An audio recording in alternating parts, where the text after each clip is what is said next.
As a heads up, there are some incredibly light spoilers ahead, nothing from the endgame or postgame stuff though. Mario Odyssey is blowing the doors off the platforming genre with its tight controls and joyous design, but it's Nintendo's attention to detail that really makes this game out of the world. Here are 10 Super Mario Odyssey details that you might have missed. Number 1. Mario's napping friends change from world to world. If you manage to put down your Switch long enough to eat or sleep, you might have noticed that Mario takes a nap if he's been idle too long. That big nose of his is apparently irresistible for local birds, who will quickly make that substantial schnoz their new perch. And each kingdom comes with its own wildlife. Everything from a filthy goddamn pigeon in New Donk City to a familiar Mario 64 penguin who shows up in the Snow Kingdom. Birds don't land on Mario's nose in every single level, however. If you pick the right spot in Seaside Kingdom, you'll get something even better, and Mario must prefer this as well, rather than waking up to yet another mouthful of bird shit. Number 2, Mario calls back to an old game whenever he gets a moon. There are hundreds upon hundreds of moons to grab in Mario Odyssey, so it's understandable for small details to be lost in the mix, like Mario's hand. There are a couple celebration gestures here. It almost looks like rock, paper, scissors, but what's really happening is a series of callbacks. The peace or victory sign is from Mario 64, the open palm is from Sunshine, and the fist from Galaxy. This attention to detail displays Nintendo's genuine respect and honor for its long legacy. And if that means respecting Super Mario Sunshine, well, nobody's perfect. Number 3, fun with fossils. The fossils are easy to overlook in Cascade Kingdom since you're probably busy becoming a T-Rex at the press of a button.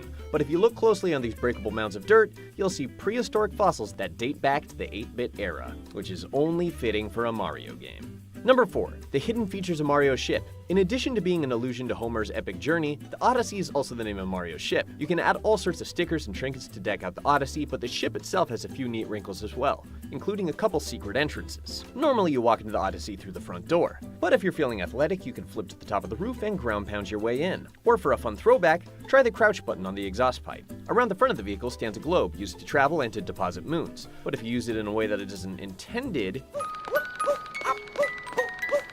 you get a nice little musical Easter egg. Jumping on the globe makes it play Jump Up Superstar. The Odyssey is pretty comfy on the inside. So comfy, in fact, that Mario falls asleep extra fast if you stand on the bed. Sleeping on a leather couch in Spaceship is almost as good as napping with a dog on a beach. Almost. Number 5, copious costume references. As far as I'm concerned, Mario Odyssey might as well be a dress-up Mario simulator with a fun platforming side game built around it. While some of the costumes are pretty straightforward color swaps, you can dress in Waluigi's colors if you want to feel like a pointy creep, others act as sneaky Easter eggs and references to Mario's past. Like this Explorer's outfit, which originated in Mario's Picross for the Game Boy in 1995. A little more recently, we had an awesome Japanese 3DS commercial, which featured clashy duds that have since shown up in Mario Odyssey. And Mario doesn't have just any chef's outfit. Those big buttons and the red handkerchief tied around his neck are a clear shout out to Yoshi's Cookie on the NES. Mario's mechanic outfit goes deeper into the weeds, and it's ripped straight out of 1988's Japan-only Famicom Grand Prix 2. Not surprising, but worth noting that Mario's golf outfit can be seen on the cover of NES Open. Mario's scientist gear is a replica of Mario's look in the Super Game Boy commercial from 1994. Mario's boxer shorts, and his faint, tiny nipples, were only revealed earlier this year, but the same outfit appeared in an official Nintendo digital wallpaper back in 2016. Similarly, Mario's scuba gear was first seen in a Club Nintendo calendar that was sent out in 2015. That calendar is also where we first saw Mario's samurai outfit, but we really should have known something was up when Shigeru Miyamoto appeared on Jimmy Fallon with a Samurai Mario on his t-shirt. Mario Odyssey has been in development for years. This is pure speculation,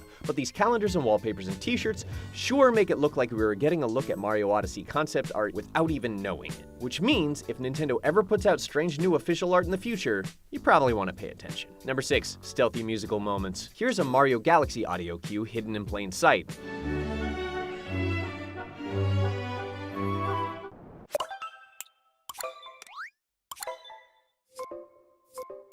Or whatever the ears version of sight is. Number 7, a Game & Watch cameo. Here's another easy one, but whenever Mario engages in an activity that has an online leaderboard, a character in the style of Game & Watch appears. Best known these days as a Smash Bros. Contender, Game & Watch goes back to the handheld electronic gaming era of the 1980s. The recognition of Nintendo's handheld pass on the Switch is almost sweet enough to make you forget how infuriating it is to try and hit the volleyball 100 times. Number 8, details in New Donk City. More or less everything in New Donk City references the Donkey Kong series in some way. Billboards like Diddy's Mart and Dixie Street are crystal clear references to Diddy Kong and Dixie Kong. Street signs are also direct references, from the sometimes playable Cranky Kong to helpers like Robbie the Rhino to the little scene King K. Rool. On top of that, every single taxi in the city has the same license plate. Diehards will know that 1981 is the year that Donkey Kong first made it to arcades.